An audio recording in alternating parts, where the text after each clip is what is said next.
So I have said for many years that the world would be a better place if everybody just raised a couple of chickens, and I might actually be getting my wish. I want to talk a little bit about raising chickens today because it seems like the tide is turning. I don't know if it's the increased price in eggs or if people are just coming around to being more self-sufficient, but I've been raising my own hens for 25 years now, and I thought that maybe I could share with you some things that I think would really be helpful if you're new at this. I came to realize that things were really changing when I went to our local feed store the other day to pick up some supplies. And the new baby chicks had come in, and I thought maybe I'd pick up a couple more. Well, the line to pick up chicks was around the building and out the door. I've been getting supplies here for like 20 years and I have never seen a line like that. I've waited behind maybe one or two people to pick up chicks before, but never like this. The line was an hour long, and unfortunately the people at the end of the line weren't able to get any because they sold out by the time they got up there. So with this growing interest in raising chickens, I thought I'd share my experience. And I kind of broke it down into like 7 different areas that I think you really need to think about before you decide to jump into this. The first one is the one that's hardest to talk people out of, and that's that you don't need a lot of fancy equipment. You do not need overbuilt, overpriced chicken coops, and you do not need a lot of fancy equipment. You can do this on a budget. Okay, your coop can be a very, very simple structure. Like, you don't even have to have a custom-made chicken coop per se. If you can find a shed that's affordable, or maybe something used on Facebook Marketplace, or maybe you have an existing building on your property that you can section out a portion of it for your chickens, that's perfect. On that note, you don't even need to have fancy nesting boxes. They don't have to be custom made. Anything can work. Old milk crates, some scrap lumber. Chickens will lay eggs wherever they find a little pile of straw. So wherever you can collect some straw into a little pile, they'll go lay their eggs there. And you definitely don't have to have the fanciest waterers. Over the years, I have used a variety of different waters, and honestly, my favorite ones are the ones where you have a 5-gallon bucket that you can seal shut. At the bottom, they have these little nipple waterers that are little cups, and they push the end of it and it dispenses the water. Those get screwed into the bottom of the 5-gallon bucket, and they're perfect. They don't really get dirty because nothing can get in it, and the chickens can get all the water they want without making a big mess. I'd go for that. You can buy those little cups at like Tractor Supply or even online, and then you can put them into any 5-gallon bucket you can find. I can't find a less expensive water on the market than that. Okay, tip number 2, predators. They are relentless. And unfortunately, once you kind of get ID'd as a chicken mama or a chicken papa, you are going to have predators. So I spent years raising my chickens on open pasture, and I think it's beautiful. I love seeing my chickens out scratching and working the pasture, picking up bugs. I think this is great. However, once the hawks found us, we're marked. And that's just kind of how it goes. It's really hard to avoid that, and hawks aren't your only problem. I've had everything: hawks, foxes, skunks, raccoons, possums, although the possums usually just take eggs, and I even had a mink. And you can ID which predator is taking your chickens by the way that they kill. So for example, if you go out and you find a flurry of feathers and all of your chickens down but not taken, it's probably a fox, because they just go into a frenzy.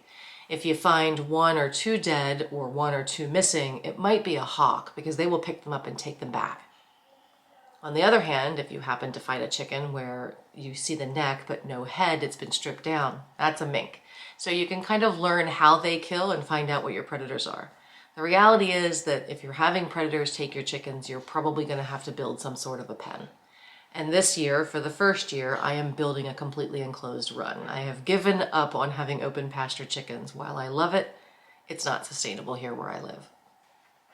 But this too does not need to be terribly expensive. There are custom-made chicken runs out there that can run you into the thousands of dollars, and we're not doing one of those. We're taking a very simple chicken run, wrapping it with wire, and putting electric around the bottom of it just to make it affordable, but keep our chickens safe.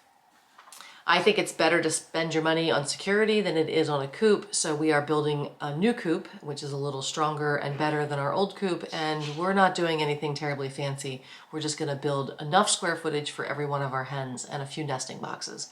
If you give them 6 nesting boxes, they're going to use 2 of them, so don't worry about making too many of them. All right, my third recommendation is to choose your breeds wisely. I happen to really like the heavy breeds. I like Buff Orpingtons, Rhode Island Reds, Speckled Sussex, Barred Rocks, Barn of Elders. These are what we call the heavy breeds. These are larger chickens. They tend not to fly out of fenced areas, and they just are really good, consistent layers. I love some of the fancy, really pretty breeds. I mean, they're beautiful. Is it worth it to have these expensive, fancy breeds? Well, I happen to think not. And if you love them, go for it. But I happen to think that what's important to me about having chickens is making sure that I get the production that I need. If I had to choose just one breed, I would probably choose the Buff Orpington. And maybe it's because I have a sentimental spot in my heart for Bella, who was my favorite Buff Orpington that we've ever had. They're just really, really great chickens. And Bella was one chicken that remained after a fox attack where they killed the other 12. And in a field full of dead chickens and feathers, Bella rose up like a phoenix and came walking to me. And she had a very large gash in the back of her neck that we were able to stitch back together. My husband got out a needle and thread and he sewed her back up, and she did very, very well. The children were sad, so we went ahead and bought some new baby chicks immediately that week. And Bella, as she recovered, actually took the chicks under her wing and took care of them. Now, she was barely alive, so the fact that she could take care of herself, much less take care of new baby chicks, was pretty incredible. And that is how I fell in love with a Buff Orpington. Okay, number 4 on my list of recommendations is to consider diet. And it is really important that they have grain for sure, but there's lots of other ways to feed chickens. In fact, there are lots of farmers around the world that feed their chickens entirely on scraps without any grain. Most backyard chickens are going to need grain because they're not free ranging, so they can't go out and find the feed that they need. So I recommend a mix of grain and some scraps. If you're raising chickens in your backyard, you're probably going to keep a bucket on your kitchen counter. And every time that you have a scrap of anything, an apple core, the skin of a cucumber, the end of a carrot that no one wants to eat, whatever it is, put it in that bucket. Your chickens will happily eat it, and what they don't eat, they will turn into compost for you, which will feed your garden. And in my opinion, everybody who has chickens should have a garden, and everybody who has a garden should have chickens. They are the perfect pairing. So if you're looking for grain, I recommend finding a local feed mill. There's a big difference between what you can get from your local feed mill and what you can buy from the big box stores. And here's my 2 cents on it.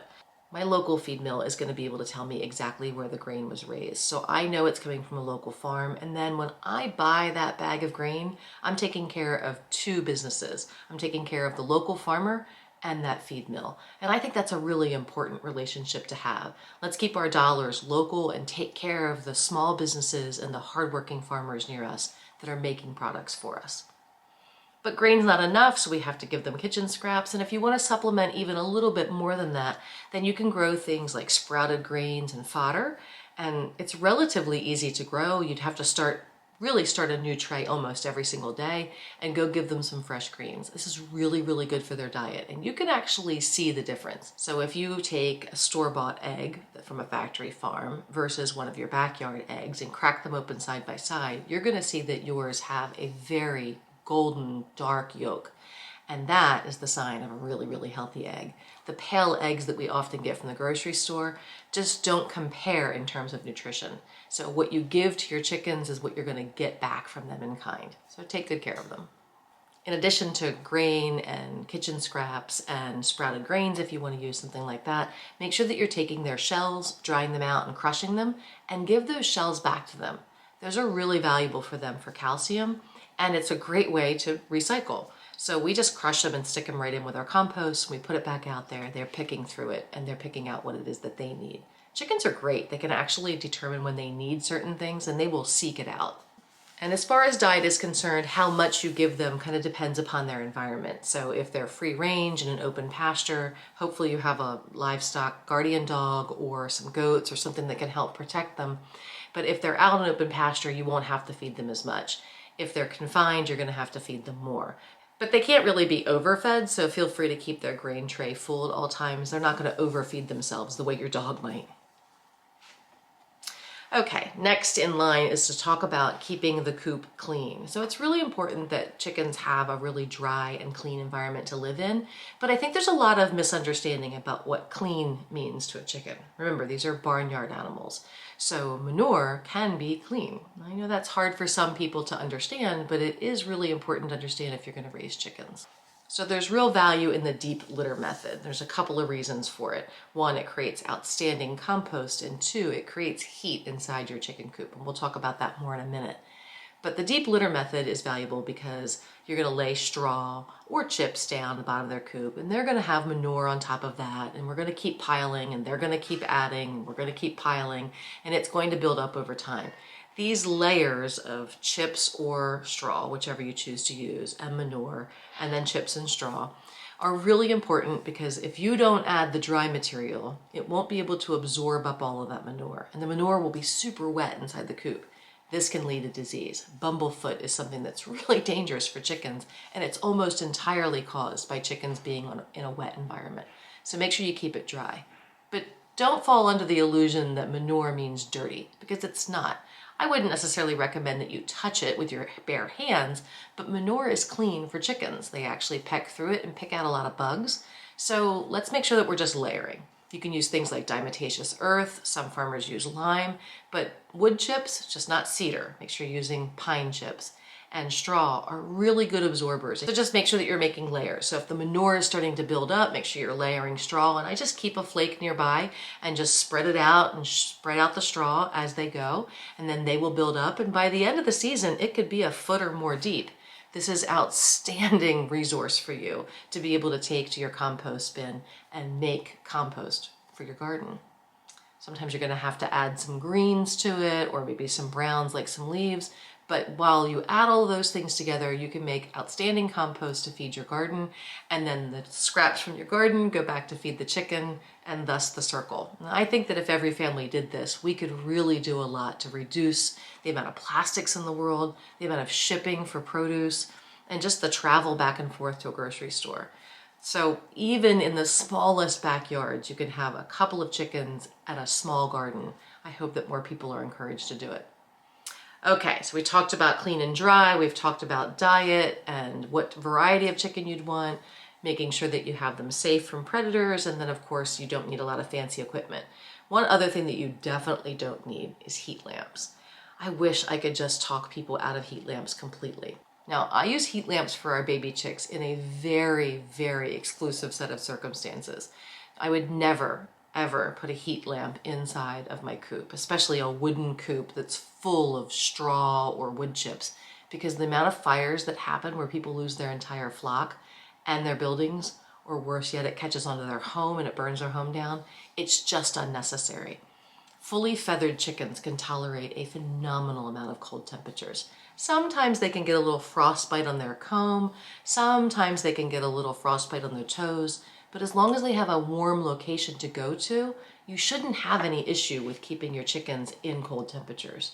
And this is one of the values of having the deep litter method, because the deep litter allows you to build up basically a heat storage inside your chicken coop. So I encourage you to look at the deep litter method a little bit more closely, and please don't use heat lamps. If you absolutely must provide some sort of heat, let's find another way. One of the ways that I use heat to make sure that our water doesn't freeze is to run a light bulb on an extension cord out to the coop, and you put it inside of a clay pot. If you get a clay saucer, and you put the light bulb in it and put a clay pot on top of it, that will radiate enough warmth that you can put your water on top of it. It'll actually keep things from freezing. Don't believe me? Try it. It's unreal how little heat it takes to keep your water from freezing. Chickens don't mind if it's cold. They just can't have it be frozen. But that's probably the only reason that you need to add heat is for the water, unless you live in a really extreme climate. And if that's the case, I'd recommend finding another source for heat, because heat lamps, they just always end in fires. And the last point I wanted to mention about taking care of chickens is remembering to be a good chicken mama or a good chicken papa and allow chickens to follow their natural cycle and have a break. And that break is really, really critical. So what I'm talking about is that your chickens are probably not going to lay eggs for the first, it varies, but you probably won't see eggs until 4 to 6 months. And at that point, you're probably going to go ahead and get eggs through your first winter. But by the second winter, they sometimes stop laying. But they definitely stop laying by their third winter. And that's a cycle that's naturally intended. So I recommend leaving it that way. Well, how would you change that? Well, some people add lights to their chicken coop to extend the day, the daytime hours for their chickens. Chickens will naturally come back to their coop in the evening as it starts to get dark, and they will roost. And if you put a light bulb in there, it'll make them think that it's still daytime, so they won't go to their roosting stage yet.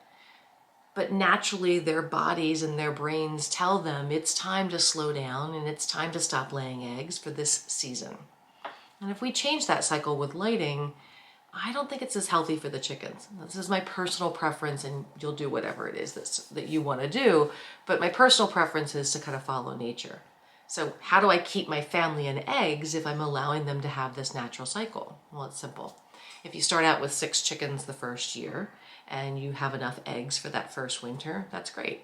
The second winter, as you anticipate a potential slowdown, then you may want to go get yourself 2 more chicks the next spring so they're ready to be laying for the next winter. And the next year 2 more, and the next year 2 more. And you'll be able to keep yourself in eggs. By the time the youngest ones start to age to the point where they're not laying any longer, you're going to have several rounds of older hens ahead of them. So you'll have a lot of eggs in the summer. You might have to sell them or give them or trade them with your neighbors. But eventually, as your older hens die off, your younger ones will provide the eggs that you need. And that's really the way to do it. So if you can be patient through a somewhat difficult process of not having eggs for a season or so, you can slowly build your flock so that you can kind of keep yourself in eggs without putting too much pressure on hens by artificially extending their season, if you know what I mean. I think one of the most important things to remember about raising chickens is to remember to give them as much as they give back to us. Sometimes I feel like it's a little bit unbalanced, the scales between me and my chickens. So I give them feed and I give them a great place to live, and they give me eggs and they also give me compost, and I feel like I'm the real winner in this exchange. And because I feel like they give me so much, I'm going to give them the best environment that I can, and I'm going to honor the fact that they take a seasonal break. And that's just my personal preference. But most importantly about raising chickens is to remember that it's a lot of fun. It's an outstanding way to teach your children how to have responsibility. Having to get up in the morning and go out and take care of chickens and having to make sure that it's closed up safely in the evening are really good skills to teach children. And I think it's an outstanding chore to give to young people, because even at the age of 3 and 4, they can help and participate in chicken raising. There's also just something really precious about teaching children about that circle of life. Having a baby chick in your hand, everybody loves a baby chick, and we can see how delicate and tiny and beautiful they are. And raising them to be a fully productive chicken that gives us something back, I think teaches something to children. I think it teaches them how to be responsible in this process so that we can get what we put in that's good, we can get back in kind. So there's more to it than just getting eggs and compost. There's a lot more in the lessons that can be learned in raising chickens. I think it's outstanding for every family. So if you're looking for more resource, I will continue to share what I can on my social media channels. I'm here on YouTube. I'm also on TikTok and Instagram and Facebook. So I'm always sharing what it is that's going on here at the nest, and that varies from time to time. So I will continue to share as we expand our new chicken setup. We'll share that with you. In the meantime, if you're looking for additional resource, one of my favorites I have here with me is Story's Guide to Raising Chickens. This was the book that I leaned on pretty heavily in the beginning of raising chickens, because I didn't have a lot of experience directly. I grew up in a farming community and our neighbors had chickens, but it's very different when it's your own coop and your own setup. And Stories was a really, really good resource for me. So if you can find that guide, that's great. Of course, there are countless places online that you can also find information for free. And if you have any questions, please feel free to drop me a comment. I will share my experience with you and help you out as I can. But I really do think that families who raise chickens together grow together, and the experience is beyond getting eggs and compost.